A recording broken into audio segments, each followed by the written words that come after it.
thing I will always say is, you don't know what it means to be a Rambler until you're here, right? You have to be here to understand what it is and what it means, right? Yeah. One of the first things I said was when I got here, before I got it, I didn't like this place. When I got here, I was like, wow, I get it. And I understand it 110%. It is just a bond that you will never, ever lose. And there are so many connections and people connected to you that you see over the years that it's such an amazing bond that you have in these walls that if you're outside these walls, you would never get it. Hello everyone, my name is Jimmy Smith and welcome to episode number 55 of the Rambler podcast. We are passionate about sharing what makes Cathedral Prep the standard of excellence. On this episode of the podcast, we're excited to have Chet Moffett on as a guest. Chet is in his 23rd year at Cathedral Prep, in his 4th year as the Vice President of Diversity, Equity, and Inclusion. Throughout his years, he's held a multitude of titles. He began as Prep as the track and field coach and the head cross-country coach. Under his tenure as head coach, the Ramblers accounted for numerous Metro and District 10 titles, 2 top 10 finishes in the PIAA state track and field meet, and 16 school records. He was hired as the social studies teacher in 2001, where he taught AP Economics, AP Psychology, Sociology, History, and Criminology. In 2008, he transferred into the school's guidance department, where he initially oversaw freshman guidance, assisted with scheduling, and established the retention committee. In 2016, he transferred to building administration and assumed the title of Dean of Students, where he oversaw school discipline, attendance, and retention, and established the school's diversity club. As the organization's first ever Vice President of Diversity, Equity, and Inclusion, Chet has received extensive training through coursework at the University of Michigan and Cornell University. Chet graduated from Indiana University of Pennsylvania with a dual degree in sociology and psychology. He later received his Master's of Arts in Sociology with a concentration of race relations, media, and deviance. Chet is also a proud veteran of the United States Army. He lives with his wife Mary and is a proud father of 2 children, Malik, prep class of 2013, and Nia. Recently, his family welcomed their first grandchild, Edwin Moses Ortiz. So Chet, all that to say, it's about time we've got you on here. Welcome. I've been waiting for this, all right? No. I will say that when you asked me to do this, my first thought was, I am not worthy to be on this podcast. I can think of so many other people who I was like, oh, I'll put him on, I put this person on, or what have you. So thank you so much, man. Oh my gosh, yeah. I mean, you're a staple here at Prep now, you know? You're part of the fabric of what makes a Rambler. That is crazy. I mean, I obviously, I was a student during all your years that you've been here. I started fall of 07 and graduated in 2011. Knew Malik, obviously. He was here when I was here. And so it's just been like, I've known you forever. And you've done great things here at the school. Oh, thank you. Thank you. I mean, you know, it's really about just when I got hired here, I was like, growing up, I hated prep. Right. I hated this school. I graduated from McDowell. That school on West 38th, yeah, right West over 38th there. Street, right? Yeah. And when I got offered to come here, I got the opportunity to come here. I was like, oh my God. And it was seriously within weeks. I was like, wow. Yeah. This is it. That's cool. This is it. And this is the place I will stay here until they drag me out. When I got here, I was like, yeah, this is it. That's awesome. Yeah. Well, I think one of the things that's always impressed me about you is like when you see people who were students here during your time here, I mean, you know their name to their face right away. I mean, this past August, John Cordier was in town. Yes, Cordier, yes. He graduated in 2010. You've probably been seeing him since 2010 that he graduated. Mm-hmm. Yeah. And it was almost immediately. You see him in the hallways, you're like, is that John Cordier? You're like all the way down the hall. Yeah. And it was just so impressive to me that, it just shows how much you care about the students and the work you're doing here. But it was just so cool of an experience for me to see you do that with him. Yeah. Again, you haven't seen him in, 14, yeah, and 13 I actually years. remember John Cordier, he actually went to, I think he's a Westlake kid. He's a Mill Creek kid. Yeah. When he came to prep, He played soccer, and he ran for me. I don't think he ran all 4 years, but he ran for several years. And he had a little sister. Yep. And the sister was always around, and her sister actually works at University of Dayton right now. Yeah. But you know, the thing is, just reading in preparation for this, the most important thing in my time here has been the relationships. And so when you asked me to do this, right, the first thing I started doing was writing down names, right? So I started writing down names of students and athletes I had and what have you, and it got to be too big. Wow. It was so big where I was like, oh my God, I could thank all these kids. There are kids who help formulate who I am right now, who I had in class, who have no idea. Right. I remember them, but it might be something they said or an interaction we had. It might be positive or negative, but it formulated who I am right now. Wow. So those things are really important with developing those relationships. Well, it's funny, it's a great perspective to have too, because I think as you're a student, you look to that for your teachers. Yes. But you're saying the opposite is also true, that yes. The students who have been in your life have also made an impact on you, to how you teach, how you guidance, all the work you do. Yeah. And even when I was looking over this,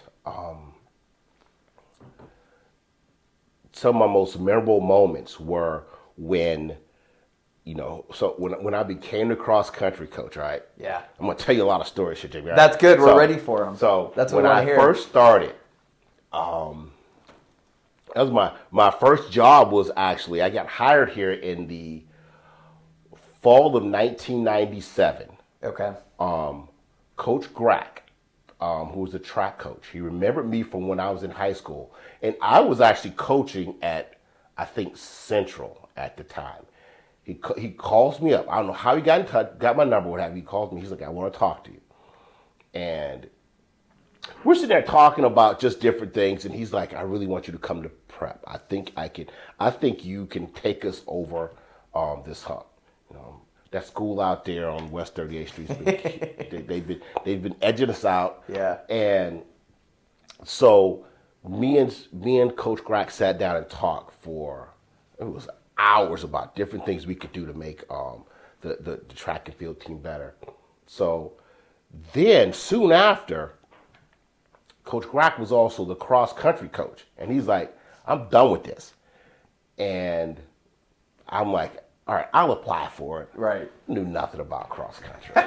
Nothing. And the athletic director at the time was Tony Himes. Tony hires me. And I didn't expect to get hired, right? Yeah, I was yeah. like, oh, crap, what do I do now? So you just threw your name in there and see what happens. And so then right after that, one of my two people I really looked up to were Ted Miller, who was a coach at Northeast for a number of years. Coach Miller I called him up just out of the blue. Coach Miller, hi, my name is Chet Moffett. I don't know if you know me. I just got to hit cross country girl. And he's like, oh my God, Chet, come on out.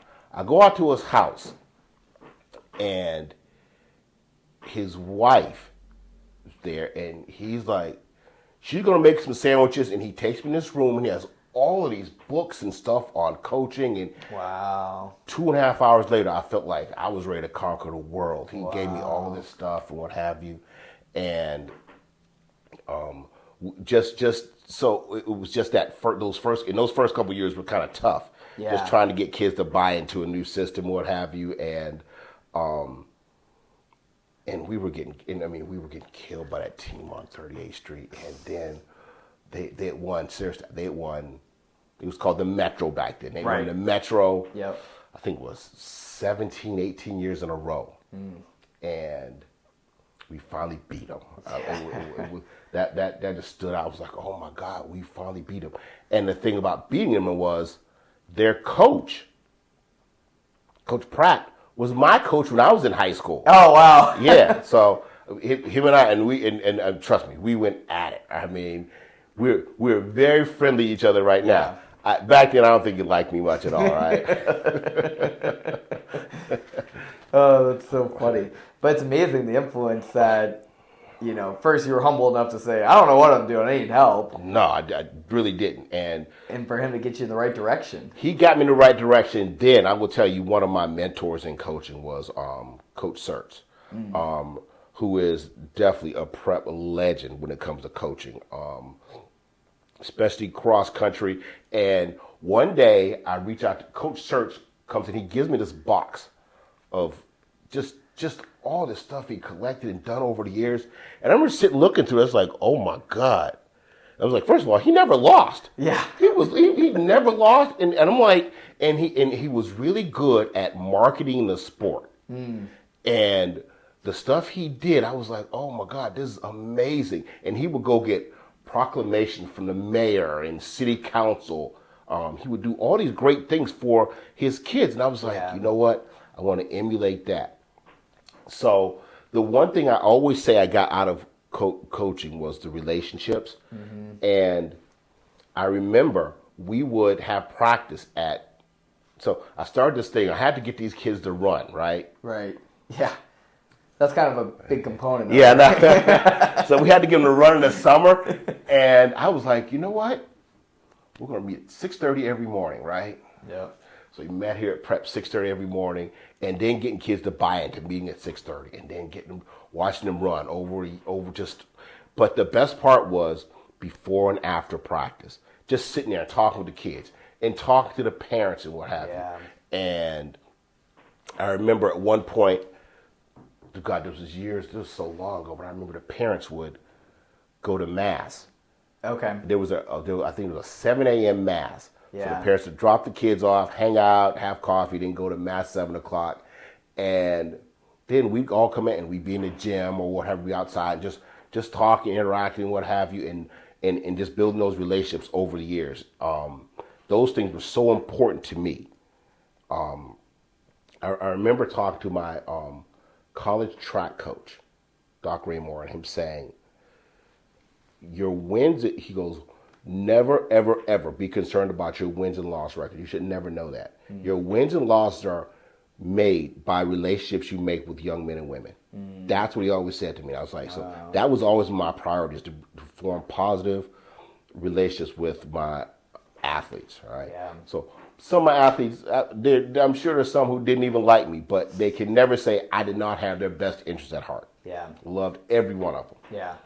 Well, what a key component that is, and a great lesson, for anybody listening, because that's applicable to coaching, that's applicable to leadership. Yes. There's obviously the roles you've had in the classroom and in the school as well. I mean, those things are so important, and it just kind of speaks to what we were starting with, talking about John Cordier.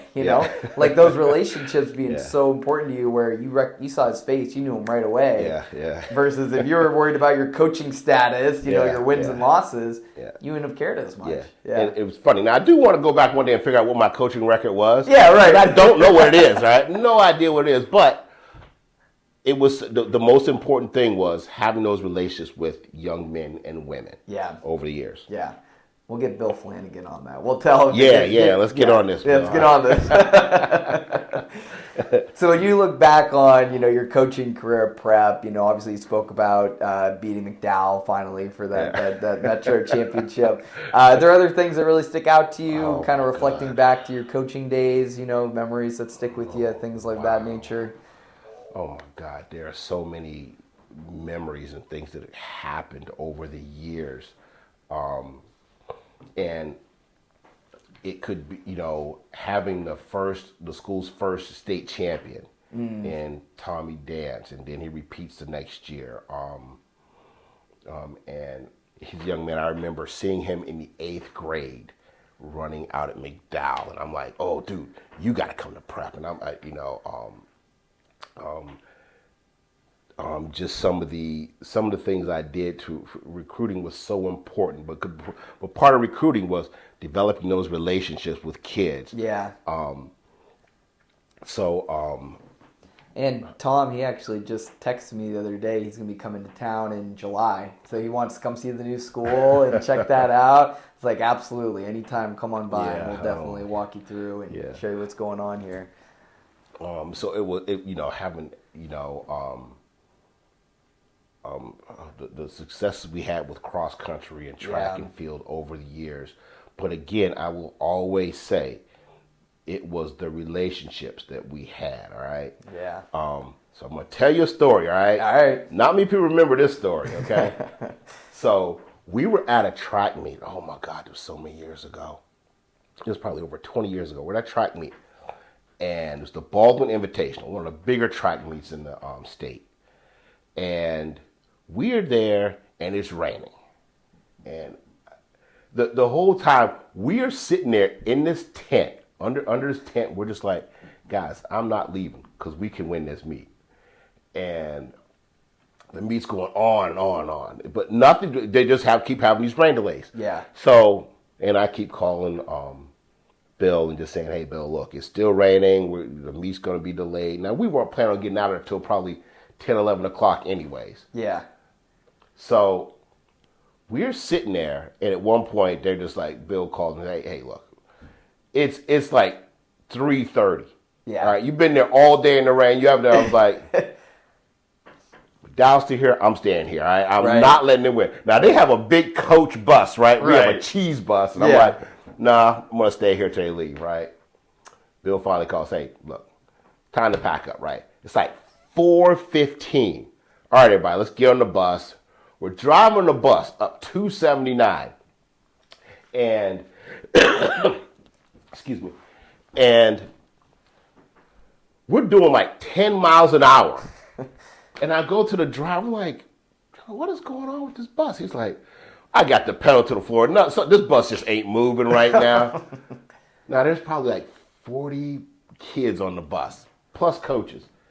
He pulls the bus off to the side of the road, and he's like, so he pops open the hood. Now, you can look in the engine from inside the bus. Yeah. He pops open. Flames come up. Oh, my gosh. Everybody, get off the back of the bus. Put everybody off the back of the bus. So we're sitting there. It's pouring rain. This bus is on fire. We're sitting there. As soon as we get off the back of the bus, a fire truck pulls up behind us like, oh, you guys have been on fire for like the past 2 miles, right? Oops. Yeah, so they pull us up. They put the fire out. And I call Bill. I'm like, hey, Bill, the bus caught on fire. We're on 79. He's like, I remember, he goes, what? What do you mean? I was like, how else can I say the bus caught on fire? The bus is on fire. So we called a maintenance guy, and we're sitting there. Now, understand, it is a Friday. It's probably like 4:30, 4:45 on a Friday in Pittsburgh. Rush hour traffic. Yep. So and it's pouring rain. Yeah. Next thing you know, a tow truck comes by and it tows the bus away. So now we're just sitting out there. Right. Call Bill, and he finally calls it. And he's like, "All right, I got you some transportation." Yeah. And it's one of those short buses. And I'm like, I don't care. We're fitting on this bus. Everybody's getting on this bus. So we get back to Erie. Oh my gosh, probably like 1:30 in the morning. Yeah. And we're dog tired. Bill shows up. He has two. This is when pizza had the Bigfoot pizza. It brings us 2 Bigfoot pizzas. We're like, all right, thank you. And his son, Brandon, makes a comment. He's like, oh, I guess it's called the grilled cheese bus now. That day just stands out because the next morning we had another meet to go to. Yeah, right. Yeah, bright and early, back at it. Back at it the next morning. Oh, what a good lesson for the kids. Like, hey, you can't always control the circumstances, but you know what? We still got work to do the next day, so let's get back to it. And you know, the best part about it was, again, having that time with the students, right? Yeah. We had one young man who I just knew he had some childhood illnesses, what have you, right? And I was very sure. I actually, there was a parent who was driving back, and I was like, and she's like, I'll put whoever. I have space for one. I was like, him. He goes with you, right? Because I knew who he was. I knew he had some childhood illnesses, issues. So I was like, no, he can ride with you. Yeah. And we sat out in the rain for another 3-4 hours. Soaking wet, having a great time. I'm sure those kids don't forget that story either. It was, and of course, you're 16, 17, you don't mind. You're out there Yeah. you're playing games and stuff on the side of the highway and what. So when we look back, it was fun. At the time, I was miserable. But Right. Now you look back, you can laugh about it now that you're not dripping wet anymore from that. Well, tell us about like how you got into teaching then. So you were coaching at prep, you were loving that. How'd you transition then to get a role in the school? Oh my God, all right. That actually happened right over there, right? Yeah. Where we used to have a little like courtyard out in front of the school. Yes. So one day I'm out there for cross-country practice, and Mrs. Mullen comes out. And Mrs. Mullen was this, you remember, she was a figure you saw her. Oh, yeah, larger than life. Yes. Yes. So she comes out to our cross-country practice, and she goes, I need to see you in my office. Crap, what'd I do, right? I'm getting fired. Shoot. So I go in her office, and it was a Thursday. And she was principal at the time. She was principal. That's right. It was a Thursday, and she goes, I need you to start teaching here on Tuesday. And I was like, so I got a job. And she goes, close her eyes. She goes, I need you to start working here on Tuesday. And I was like, doing what? She's like, you're going to teach this class. This. She gave me a schedule and everything. I was like, okay. Yes, ma'am. Yeah, and that's how you. So, and she goes, she goes, Moffett, I'm not having a good day. I have to dismiss a student and I have to dismiss a faculty member. And I need you to start on Tuesday. And exactly. I was like, yes, ma'am, I'll be here on Tuesday. Right.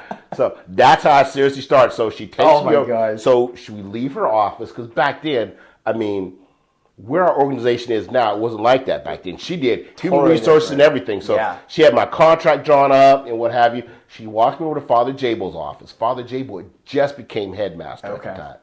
And because before that, I think it was Monsignor Allison who was before him. And Father Jabel was like, oh, welcome aboard. And I was like, all right, thank you. I shook his hand. And that Tuesday, I got her early. And I was like, she showed me our classroom. And then she's like, I need those lesson plans. I was like, I just took this job. But I was like, yes, ma'am. Yes, ma'am. Right. And the next day, she had those lesson plans. So that's how it actually started. She just kind of said, hey, look, I need a teacher. And said, you're going to be that person. Yeah. And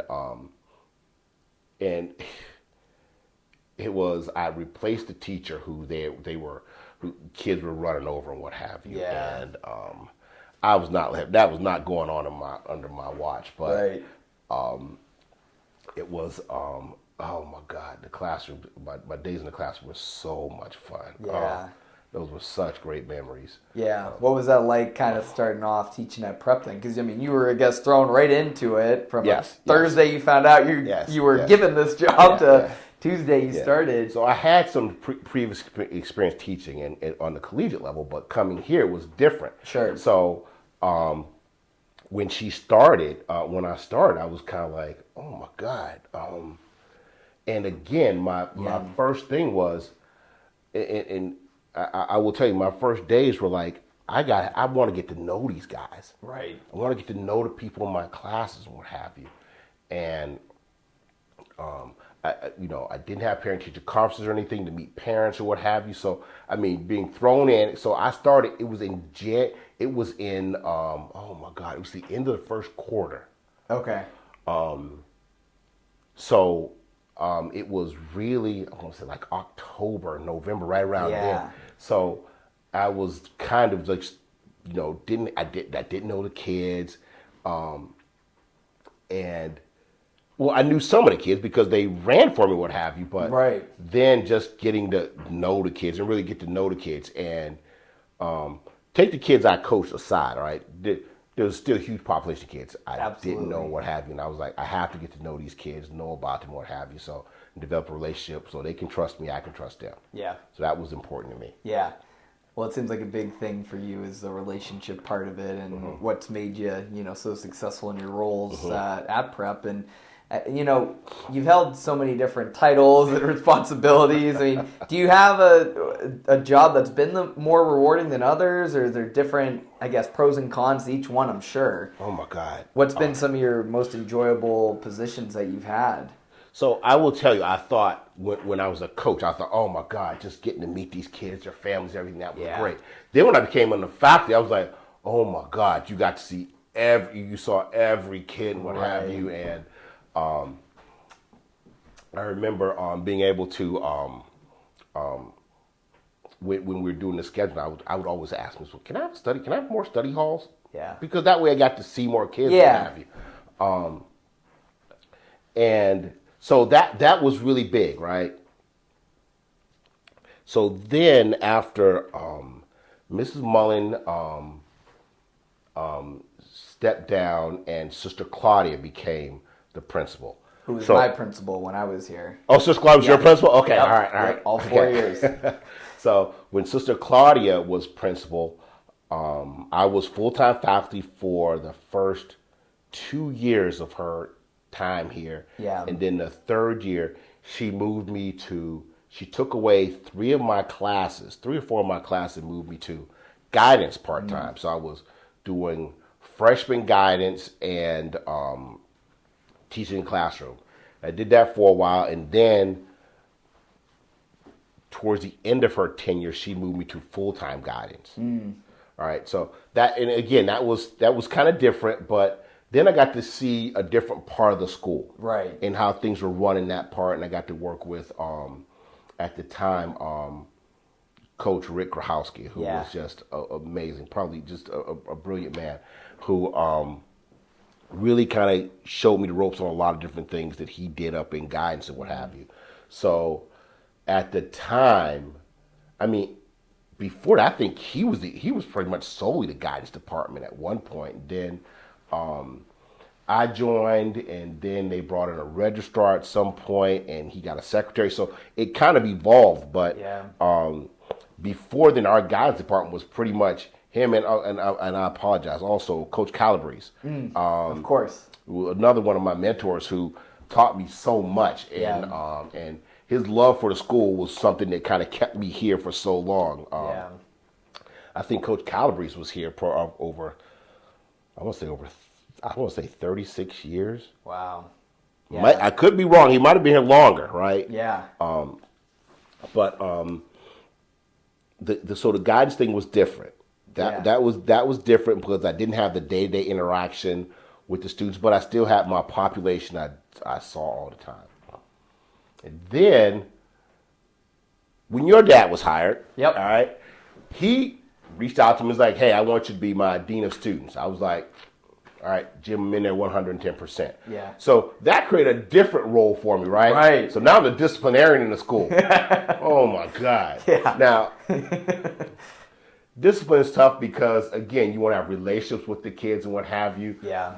But you also have to say, hey, look, you know what you did was wrong, what have you. So, and some kids were easy, some kids were more difficult and what have you. And I'm telling you, I ran into a young man. I can't say his name, but I ran into him at a restaurant on 26th Street a few weeks ago. And he was he was a great kid, right? But he was in my office several times. And the one thing he did say, he was like, Coach Moffett, I know we had, I was tough on you. And he's like, but I appreciate you always being fair. And I was like, oh, well, thank you. I appreciate that. Right. So. Yeah. That's the biggest thing, right? Yeah. I mean, you don't want somebody you can just walk all over. You don't want somebody who's also going to be breathing down your neck. Yeah. For him to call you fair was probably a good compliment, right? The thing I always say to kids, like, right from wrong, right? And if you're doing something wrong, okay? Right. Yeah. Right. The problem is, do you want to own up to getting caught doing something wrong? Right? Kind of strikes the chord with you. Like, all right. Well, and now the position you've been in for 4 or 5 years now? I think it's 4 years. 4 years now? Yeah. Tell us about your role now and kind of how that turned into the position you're in, what you do with your position now, and So, my position now was created by President Chris Haggerty. Right. And before I go into that, I do actually just say, I've mentioned some people who were instrumental in, I mentioned Coach Search, I mentioned Coach Calabrese, Coach Grahowski. Also, I'd be really mentioning Mrs. Mullen and what have you. I'd really be remiss without mentioning Father Jabo, who was so instrumental to me being here, and his leadership in this school was just amazing. I mean, Father Jabo, when he was, his title changed from headmaster to president at some point, but was one of those guys I knew I could call Father Jabo at, oh my God, I'd call him at 2 a.m. and say, hey, Father, he would answer the phone, was there for me whenever I needed him. Probably one of the greatest men that walked these halls. So he was really, really instrumental in me. And then the role Chris Haggerty played when he came in, Chris was just, and I'd known Chris for years. I'll never forget when we first hired Chris, and I was like, oh, this dude is brash. I like that. Yes. Give me this, right? And then just when I got to know him, I actually realized I had a relationship with his father. Wow. Who I love. Mr. Haggerty was such a great man.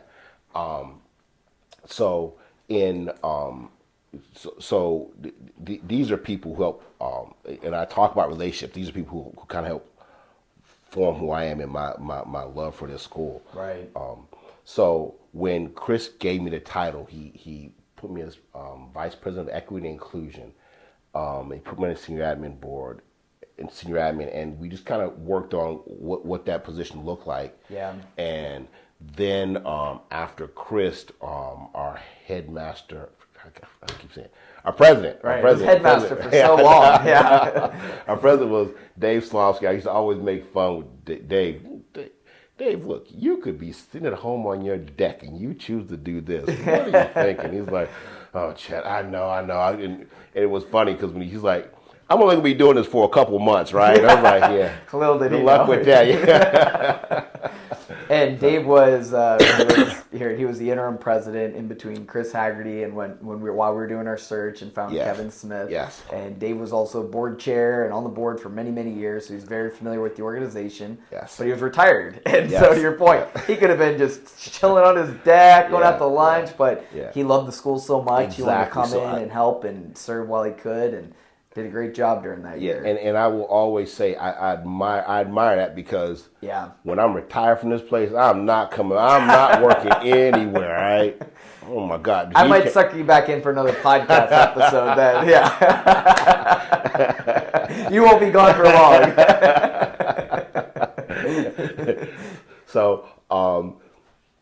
So then it was just about, and I just kind of look at this position as about belonging and making people feel comfortable and welcome in our school. All right.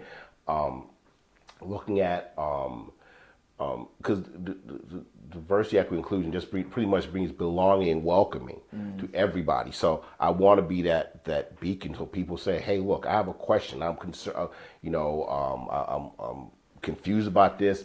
Please come to me and what have you. And it is funny because, again, it's not just race, it's gender, it's different nationalities, but it's everybody, all right? Yeah. It's making everybody feel welcome here at Prep. And it's such an important role, in my opinion, with the expansion, with the consolidation.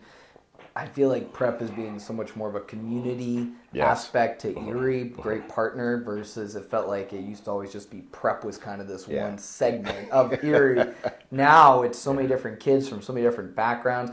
I mean, even athletics is a prominent thing at Prep, but we have so many other great programs that are attracting students who have an interest in being a doctor with the MedPath program or the dance program now with Jessica Luke is leading that. And like all the great things that the school is doing, it's a probably very dynamic role that you're serving with so many different students you can help and serve in different ways.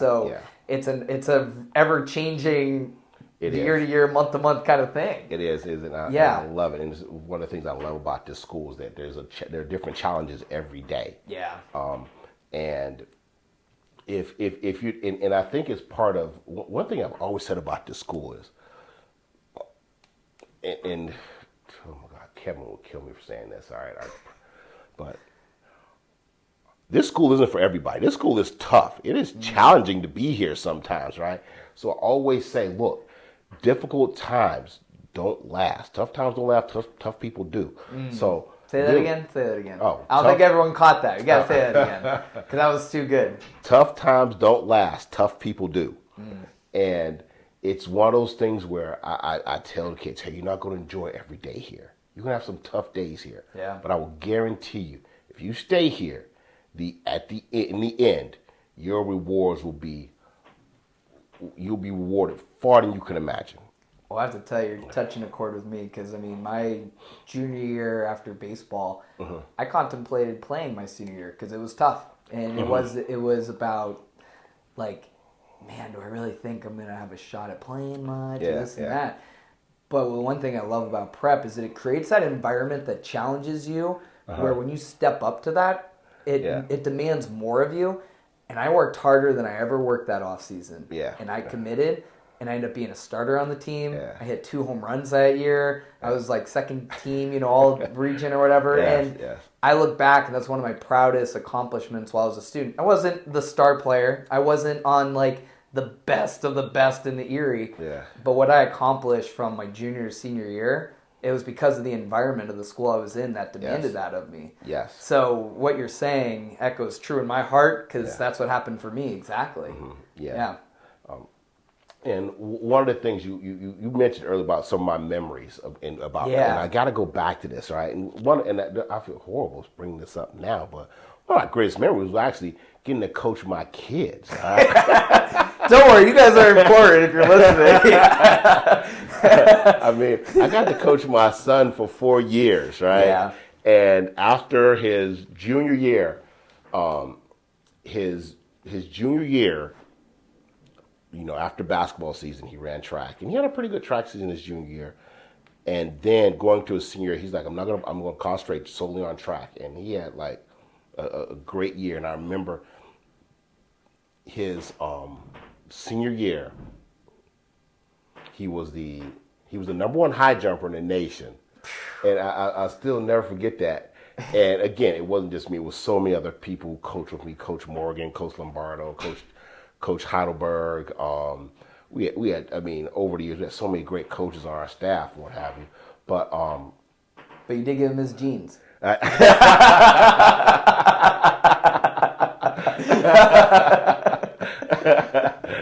You saw I was telling Malik, you're still not faster than me, right? So we actually had a when he got to be his senior year. Yeah. That's when he started breaking records. I mean, he broke 5 school records his senior year. He broke 4 indoor records and 1 outdoor record his senior year. I was like, wow, this is really, he really turned up. And then over his track career at Penn State was just. Go ahead and mention for a minute and brag on him. But Penn State and even beyond that, I mean, he's done some amazing things. What kind of accomplishments did he have at Penn State and beyond? Oh, my God. So he went to, at Penn State, he spent a year at Barron, and I think he actually broke, oh, my God, I want to say 7 or 8 school records at Barron. And then he transferred to Penn State, Maine, and he broke a number of school records while he was there. Wow. And, I mean, that's huge. And then afterwards, he's like, Dad, I think I want to go pro with this track. I was like, really? He's like, I think I can do it. And so he went to the New Balance Nationals a couple years. He took second both years in the long jump, and then just competed professionally all over the country, and then had his culminate with him making the Olympic trials. Yeah. So I still never forget. The thing that made it so great was my cousin lives in Eugene. Okay. So we went out there. I stayed with my cousin, had a car, drove around, did everything, and just the experience of sitting in now. he had competed in that stadium several times before the Nationals, what have you. But then just going there and sitting and going, oh my God, this is really happening. Yeah. And the craziest part is his freshman year, his position coach, Coach Morgan, sat down with everybody and said, hey, what are your goals? What are your goals and what have you? And Malik, his freshman year, said, I want to make the Olympic trials. Wow. And he made the Olympic trials. So that came full circle with him making the Olympic trials and what have you, and going there. What an experience. And the people we saw and whatever was just amazing. Well, obviously, I've known Malik. We're friends at Prep. I remember him from Prep, and I've been following his journey on like Instagram and through social media and stuff. And it's been so cool to see over the years just the evolution of what he's been able to do in the sport, what he's been able to accomplish. I'm sure you're so proud, obviously. And you know, people can't see it. You got a big smile on your face as you're talking about him, and it's just awesome to hear about the success that he's had and whatnot. That was just amazing. Yeah. So, you know, we'll kind of wind down with a couple other questions I have for you, you know, with the podcast here. But, you know, reflecting on, you know, 23 years at Prep, I mean, you've shared some fun stories, some meaningful stories, talked a lot about the relationships. What are some of the biggest lessons you've learned through your career here at Prep? Oh, my God. The most impactful statement that was said to me was said by Monsignor Haggerty one day. When I saw him, I remember seeing him, and he didn't look well. He didn't look good. And I was like, Mon, you okay? He's like, I'm fine. I was like, so we go in the auditorium, and we're just sitting there, and he was going to go out the back door, I guess. And I was like, Mon, tell me, like, give me a key. Why are you, what makes you who you are and what have you? And he's like, he goes, every day. This was actually in, it was either 2012 or 2013. I want to say the fall of 2013. But he said, three things. He goes, smile, pray, and be kind.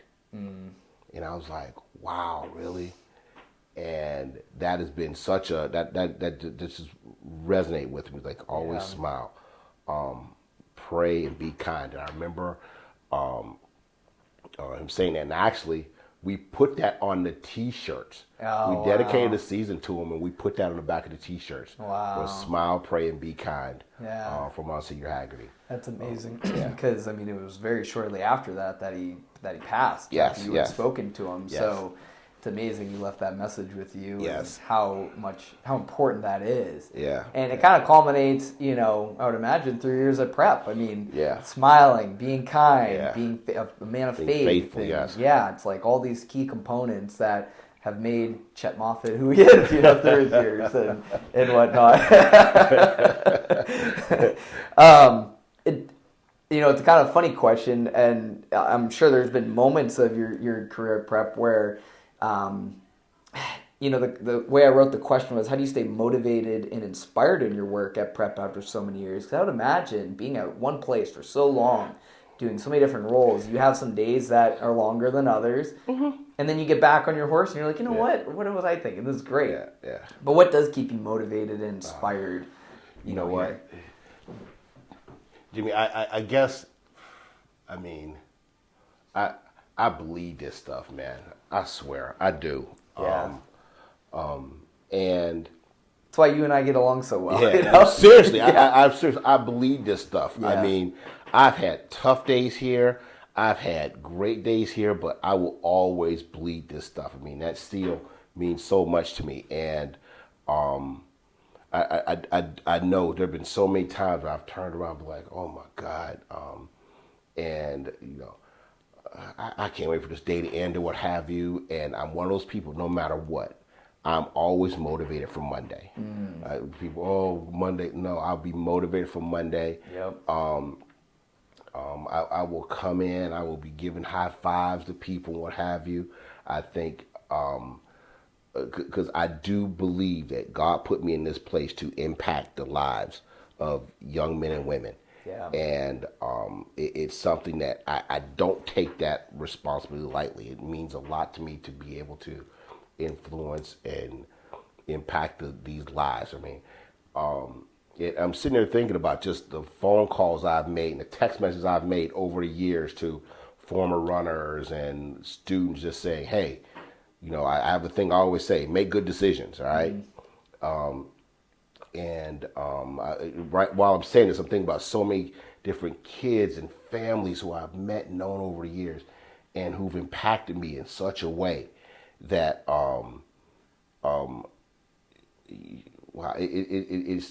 people don't realize how much those relationships, how much they meant to me. Yeah. And so that's the things that really keeps me motivated every day. Yeah. It's like, hey, look, I may have a tough day, but I know at some point I'm going to be impacted. And hopefully I can impact somebody else. Yeah.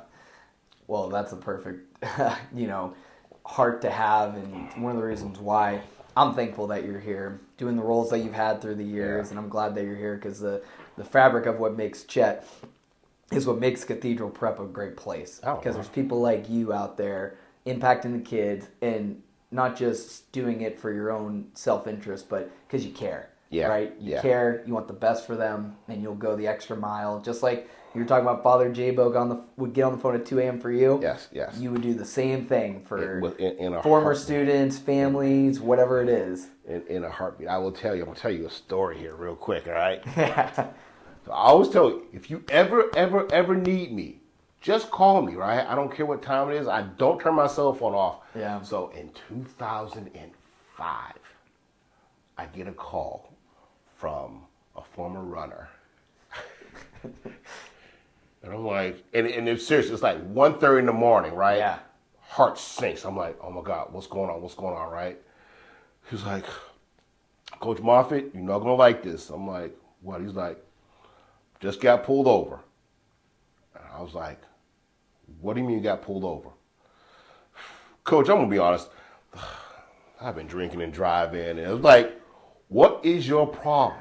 Right? So I'm screaming at him on the phone. 1:30 in the morning. My wife's like, who are you talking to, right? And then it hit me. I was like, I was the first person he called. Right. I was like, oh my God. So yeah. And so I sat down. I was like, hey, listen, you're going to go through some stuff right now. It's going to be tough, all right? But I want you to call me tomorrow morning. We're going to walk you through this, what have you. Yeah. Next, you got to call your parents, let them know, what have you. And, you got through it. But, I was like, wow, I was that influenced that this kid called me. Right. So sometimes those situations happen. You're like, I'm glad I was there for him. Right.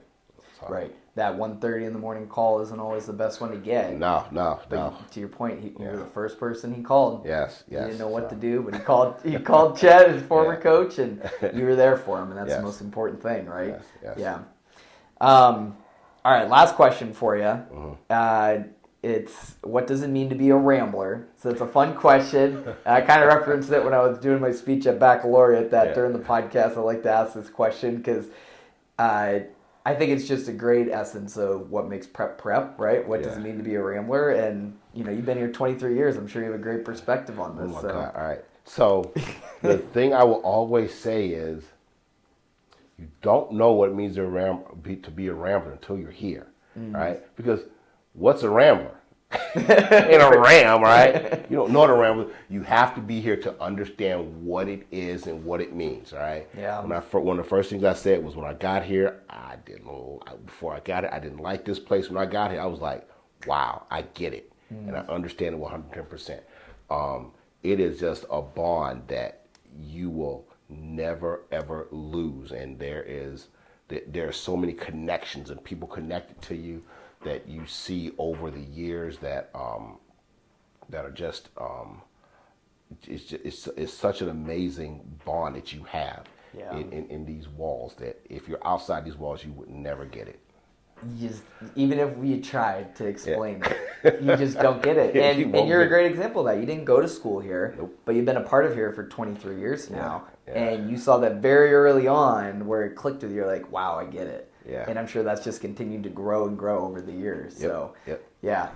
Well, Chet, this has been fun. I enjoy you having the stories and things to share with us, and some key things that people who don't know you get to learn about you, and then others who have known you through the years. Well, I'm sure they'll be laughing along with these stories and just hearing about what you do. It's just great. I mean, like I mentioned earlier, I appreciate the fact that you're in the school, you're on the leadership team, you're helping set the direction for the future of the school, and you've been through some changes and a lot of things growing, but it's awesome having you here, Chet. Well, thanks, Jimmy, so much, man. Yeah, and thanks for coming on and doing the podcast. This was fun. Thanks, man. Appreciate it. You're welcome. All right.